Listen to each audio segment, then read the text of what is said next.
SSC 2026 এবং 27 ব্যাচের student যারা আছো তাদের জন্য কেমিস্ট্রি 3 অধ্যায়ের একটি শর্ট ক্লাস বলা হয়। আমি খুব কম সময়ে অধ্যায়টি তোমার সামারি আকারে পুরো টপিকগুলো তোমাকে ধরতে পারো এক ধরনের রিভিশন করে আমি দিয়ে যাব। তো এখানে তুমি তোমার বেসিককেও স্ট্রং করতে পারবা এবং তোমাদের যাবতীয় সমস্যাগুলো আশা করতেছি এখানে সলভ হবে। একটু ভাইয়া খেয়াল করো, দেখবা এখানে টপিকগুলো লেখা আছে। বইয়ের যে মেইন টপিক মৌলিক এবং যৌগিক পদার্থ, পরমাণু ও অণু, মৌলের প্রতীক ও সংকেত, পরমাণুর ভেতরের কণা, ভর সংখ্যা, পরমাণুর মডেল, শক্তি স্তরের ইলেকট্রন বিন্যাস, আইসোটোপ, পারমাণবিক ভর এবং শতকরা হার, অর্থাৎ শতকরা হার যা আপেক্ষিক পারমাণবিক ভর থেকে এটা। তো 10টা টপিক আমরা টপিক ওয়াইজ আমরা আগে একটু আলোচনা করব। ভাইয়া একটু খেয়াল করো, এক নাম্বার টপিক নিয়ে আমি আলোচনা করি, মৌলিক পদার্থ। তুমি এসএসসি তে তুমি কিন্তু আর ক্লাস 8 এর মতো বলতে পারবা না যে যেটাতে টংটঙানি শব্দ হয় সেটা মৌলিক পদার্থ ধাতু, এই সব থিওরি এখানে চলবে না। তো কিভাবে মৌলিক পদার্থটা একটু পড়বা ভাই, একটু খেয়াল করো, দেখতে পারবা মৌলিক পদার্থ।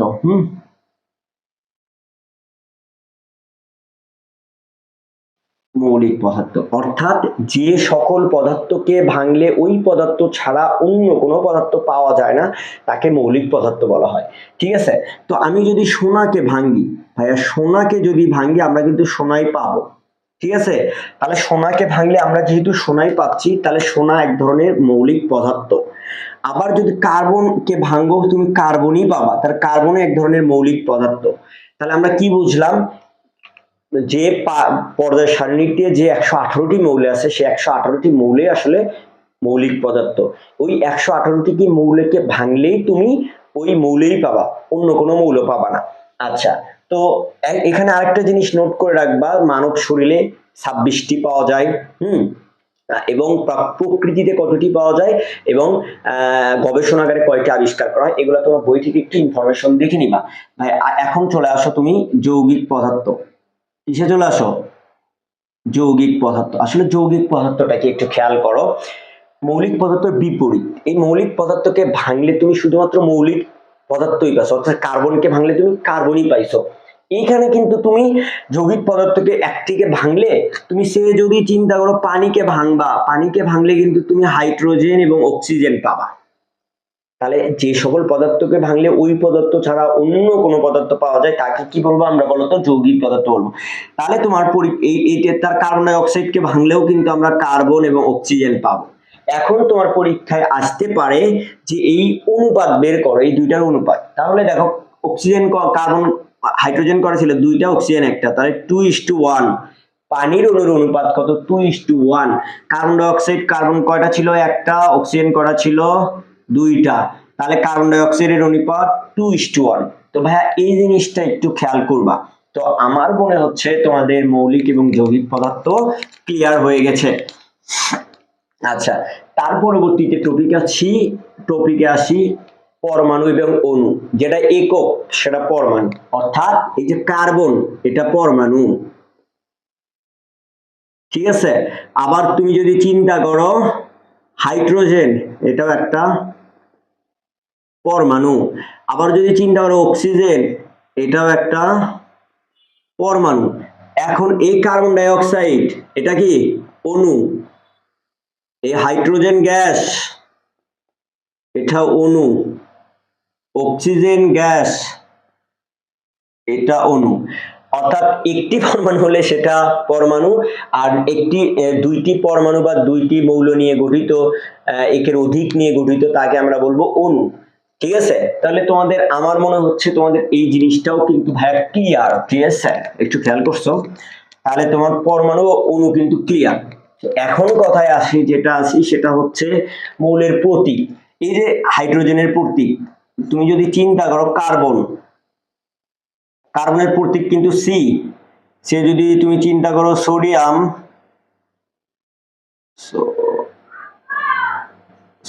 এর প্রতীক কিন্তু Na। তারপরে তুমি যদি চিন্তা করো হাইড্রোজেন এর প্রতীক কিন্তু H। তাহলে এগুলাকে আমরা বলবো প্রতীক। আর সংকেত যদি তুমি জানতে চাও, দেখো নাইট্রোজেন গ্যাসের সংকেত, তারপরে তুমি কার্বন ডাই অক্সাইডের সংকেত, তারপর তুমি ধরো কার্বন মনোক্সাইডের সংকেত, আসলে এগুলাকে আমরা বলবো কি, এগুলাকে আমরা বলবো হচ্ছে সংকেত, ঠিক আছে। আচ্ছা, তো সংকেত জিনিসটা চলে গেল তোমাদের। তারপরে যেটা আসো সেটা হচ্ছে, তারপরে যেটা আসবা সেটা হচ্ছে পরমাণুর ভেতরকার কণা। পরমাণুর ভেতরে তিনটি কণা থাকে। পরমাণুর ভেতরে কয়টি কণা থাকে বলতো? তিনটি কণা থাকে। তিনটি কণা থাকে। এক নাম্বার হচ্ছে হলো ইলেকট্রন, দুই নাম্বার হচ্ছে প্রোটন, তিন নাম্বার হচ্ছে হলো নিউট্রন। আচ্ছা, এই তিনটি কণা তোমাকে যেটা মুখস্থ করতে হবে, একটু খেয়াল করো। ইলেকট্রন, ইলেকট্রন এটা পড়তে হবে চার্জ, আধান এবং ভর, আপেক্ষিক ভর যেটাকে বলা হয়, ঠিক আছে। এইটা চার্জ কত? 1.60 গুণন 10⁻19 কুলম্ব। একটা জিনিস মনে রাখবা, চার্জের একক কিন্তু কুলম্ব। ভাই একটু খেয়াল করো, চার্জের একক কুলম্ব অর্থাৎ সি, এটা একটু মাথায় রাখবা। তাহলে আর আধান, আমরা জানি ইলেকট্রনকে প্রকাশ করে ই দ্বারা -1, তাই আর আধান -1, চার্জ -1। আচ্ছা, তো এখন যেটা আসবো এর আপেক্ষিক ভর 0। এখন যেটা আসবো সেটা হচ্ছে প্রোটন। প্রোটনকে আমরা পি দ্বারা প্রকাশ করি, এর চার্জ, ইলেকট্রনের চার্জ সমান +1 আর ভর কত? 1, ঠিক আছে। তারপরে যেটা আসবো সেটা কি? নিউট্রন। নিউট্রনের চার্জ হচ্ছে 0, আধান 0, ভর 1। ভাইয়া এই শখটা তোমাদের এমসিকিউ এর জন্য খুবই গুরুত্বপূর্ণ। তাহলে এই জিনিসগুলো একটু ঝটপট মুখস্থ করে নিয়ে নাও, খাতায় নোট করে রেখে দিবা। আশা করতেছি এগুলা থেকে তোমরা কমন পাবা, এতটুকু বিশ্বাস আছে তুমি এগুলা থেকে কি পাচ্ছ? কমন পাবা। তো এখন যেটা আসি একটু খেয়াল করো, এই জিনিসটা তো আমাদের শেষ। আমাদের আশা করতেছি পরমাণুর ভেতরকার কণা আমার আর সমস্যা নাই। আচ্ছা, এখন যে টপিক আছে সেটা হচ্ছে কি? ভর সংখ্যা। এই যে ভর সংখ্যা, ভর সংখ্যা নির্ণয়টা একটু খেয়াল করো। কি বললাম ভাইয়া? ভর সংখ্যা। তো ভর সংখ্যা নির্ণয়ের আগে যে জিনিসগুলো জানতে হবে, এ কে আমরা বলবো ভর সংখ্যা, মানে এটা পারমাণবিক ভর যেটাকে বলা হয়, ঠিক আছে। তাও এই পাশে লিখে দিলাম পারমাণবিক ভর। আর যেটা হচ্ছে হলো পারমাণবিক সংখ্যা, পি হচ্ছে তোমরা সবাই জানো, পিটা হচ্ছে প্রোটন, ইটা তোমরা সবাই জানো ইলেকট্রন,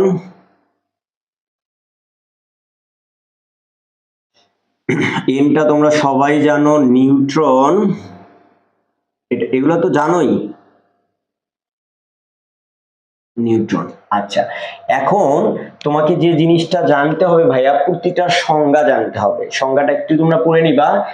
আচ্ছা, ভর সংখ্যাটাকে আমি তোমাকে বলি, কোন মৌলের নিউক্লিয়াসে প্রোটন এবং অর্থাৎ জেড এবং পি এর যোগফলটাই হচ্ছে হলো পারমাণবিক ভর। পারমাণবিক সংখ্যা কাকে বলে? কোন মৌল নিউক্লিয়াসে অবস্থিত প্রোটন সংখ্যাকে ওই মৌলের পারমাণবিক সংখ্যা বলে। আবার কোন মৌলের নিউক্লিয়াসে অবস্থিত পারমাণবিক সংখ্যাকে ওই মৌলের প্রোটন সংখ্যা বলে। তার মানে এই দুইটা কিন্তু আমরা কি পড়লাম? এই দুইটা কিন্তু আমরা সেম সমান পড়লাম, অর্থাৎ যেটার পি অলওয়েজ সমান হবে। ইলেকট্রনটা কি? এখন ভাই একটা জিনিস খেয়াল রাখো, এখানে ইলেকট্রনের ক্ষেত্রে যদি চার্জ থাকে, চার্জ থাকলে চার্জ যদি প্লাস হয় তাহলে যোগ হবে, যোগ চার্জের সংখ্যা যোগ হবে প্রোটনের সাথে, হয় ইলেকট্রনের মান বের হবে। আবার যদি চার্জ যদি ঋণাত্মক হয় তাহলে এখানে একটু মিস করে গেছি, এখানে বিয়োগ হবে।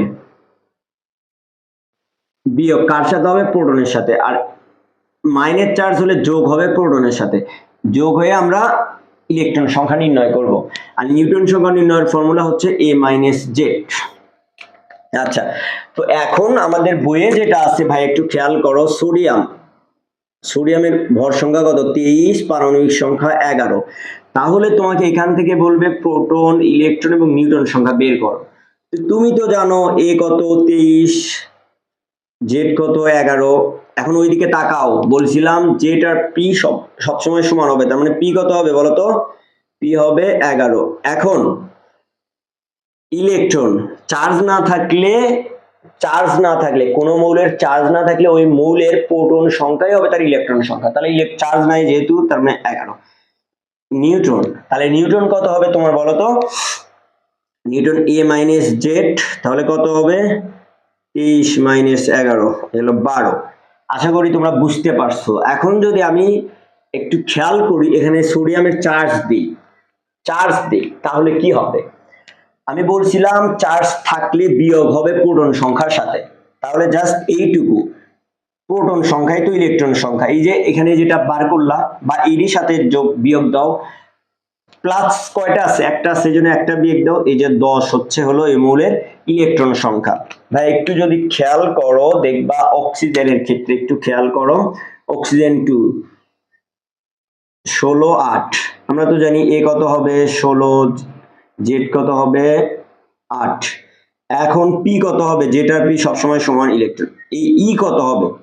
আমি বলছিলাম মাইনাস চার্জ থাকলে যোগ হবে, তাহলে কত হচ্ছে 8, কয়টা যোগ হচ্ছে? 2টা, ইলেকট্রন সংখ্যা 10, তাহলে এ মাইনাস জেড এন অর্থাৎ 16 মাইনাস 8 হলো 8। এর উপরে আমরা একটা শুধুমাত্র এর উপরে সুন্দর করে একটা ক্লাস দেওয়া আছে, তোমরা চাইলে ওই ক্লাসটা দেখে নিতে পারো আমার ইউটিউব চ্যানেলে। তো তোমাদের ভর সংখ্যা নিয়ে আমার মনে হয় না আর সমস্যা আছে, আমি খুব কম সময়ে এই অধ্যায়টা শেষ করে দিতে চাচ্ছি।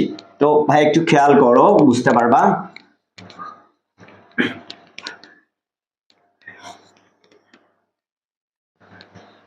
এখন যে টপিকটা আমরা আসবো সেটা হচ্ছে পরমাণুর মডেল। এই যে পরমাণুর মডেল, আমি এখানে পরমাণু মডেলের ছক দিয়ে দিচ্ছি, দেখো রাদারফোর্ড পরমাণুর মডেল। এখানে মডেলের সীমাবদ্ধতা দেওয়া আছে এবং পরমাণু মডেলের সাফল্য, বোর পরমাণু মডেলের সীমাবদ্ধতা এবং এর সাফল্য, অর্থাৎ স্বীকার্য সীমাবদ্ধতা দুইটা এখানে দেওয়া আছে। তোমরা একটু জুম করে দেখে নিতে পারো, হয়তো একটু খেয়াল করো তাহলে বুঝতে পারবা। আমি এখানে জাস্ট মডেলগুলো তোমাকে বুঝে দিচ্ছি। 1913 সালে বিজ্ঞানী রাদারফোর্ড এই মডেল আবিষ্কার করেন। 11 সালে এই মডেল আবিষ্কার করেন। এই মডেল, তার নাম অনুসারে এই মডেলের নাম দেওয়া হয়েছে রাদারফোর্ড পরমাণু মডেল। এই মডেলের 4টি স্বীকার্য আমরা পড়বো, একটু বুঝে পড়ো। প্রথম যে স্বীকার্যের কথা বলা হয়েছে একটু খেয়াল করো। আমি যদি এখানে একটা নিউক্লিয়াস কল্পনা করি,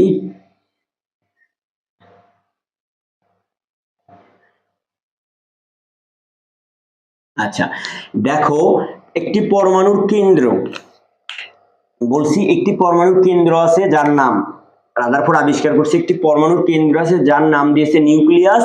নিউক্লিয়াসের ভিতরে আছে প্রোটন, বাইরে আছে এই যে এগুলা ইলেকট্রন, ঠিক আছে। দুইটার চার্জ সমান হয়, এদের ভর সংখ্যা 0।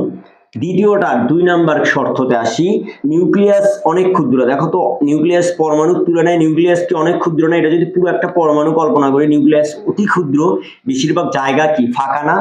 তৃতীয় নাম্বার শর্তটা কি?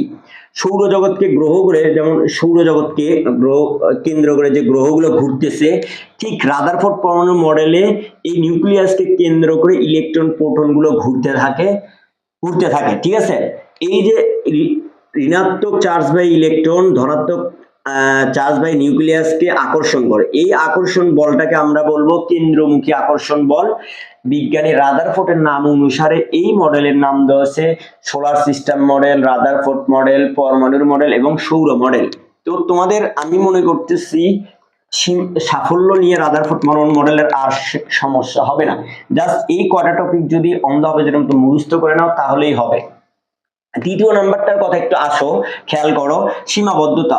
সৌরজগৎকে গ্রহ এবং সৌরজগতের গ্রহ কিভাবে আধানবিহীন, অথচ সৌরজগতের যে গ্রহ আছে, সৌরজগতের যে গ্রহগুলো আছে, এই যে গ্রহগুলো আছে সেগুলো আসলে কি আধানবিহীন।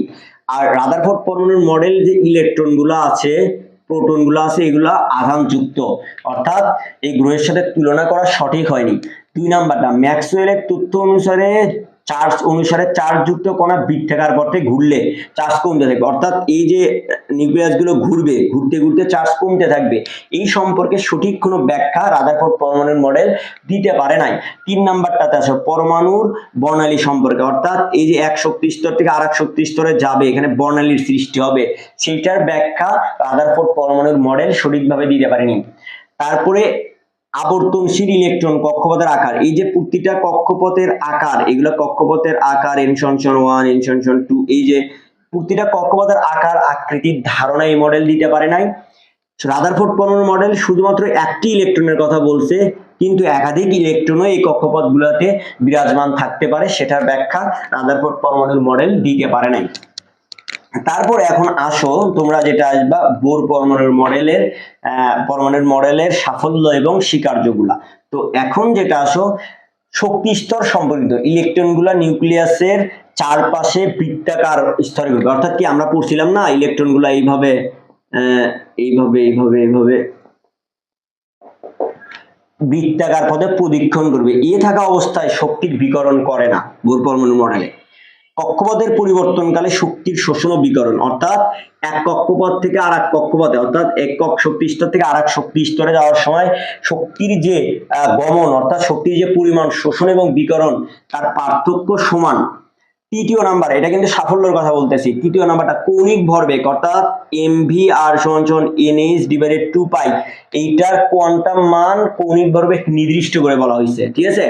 তারপরে তুমি আসো এখন এই বোর পরমাণুর মডেলের সীমাবদ্ধতা। বোর পরমাণুর মডেলের সীমাবদ্ধতার দিকে একটু খেয়াল করো। বোর পরমাণু মডেল এক ইলেকট্রন বিশিষ্ট হাইড্রোজেন বর্ণালীর ব্যাখ্যা করতে পারতে, অর্থাৎ এই বোর পরমাণুগুলো একটা ইলেকট্রনের কথা বলছে, আসলে প্রতিটা কক্ষপথে একাধিক ইলেকট্রনও থাকতে পারে, তার ব্যাখ্যা দিতে পারে নাই। বোরের পরমাণুর মডেলে হাইজেনবার্গের নীতি, অনিশ্চয়তার নীতি, এইটার বিপরীতপন্থী। 3 নাম্বারটা, এই মডেল ইলেকট্রনের ধর্ম ব্যাখ্যা করতে পারলেও তরঙ্গ ব্যাখ্যা করতে পারে নাই। তারপরেরটাতে আসো এক শক্তি স্তর থেকে অপর শক্তি স্তর, অর্থাৎ কি এই যে একটা শক্তি স্তর থেকে আরেকটা শক্তি স্তরে গেলে ইলেকট্রন গুলা, এই যে এখানে যে একটা সূক্ষ্ম নালিকা দেখা যায়, বোর পরমাণুতে একটি সূক্ষ্ম নালিকার কথা বলছে, আসলে পরীক্ষাগারে দেখা যাচ্ছে এখানে অনেকগুলো সূক্ষ্ম নালিকা সৃষ্টি হয়। তো তোমরা এই টপিকটা যদি মুখস্থ করো ভাইয়া, এখান থেকে একটা এমসিকিউ রাদারফোর্ড পরমাণুর মডেল তুমি কমন পাবা, 100%ই কমন পাবা।